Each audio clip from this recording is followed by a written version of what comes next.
أعوذ بالله من الشيطان الرجيم. بسم الله الرحمن الرحيم.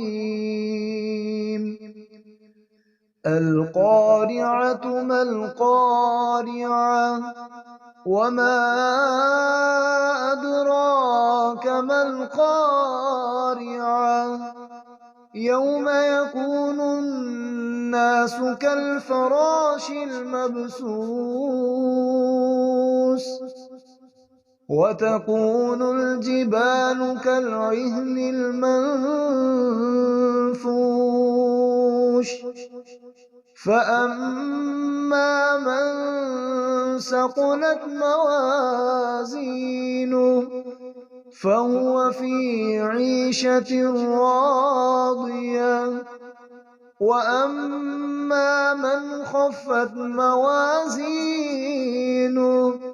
فأمه هاوية وما أدراك ما هي نار حامية. صدق الله العظيم.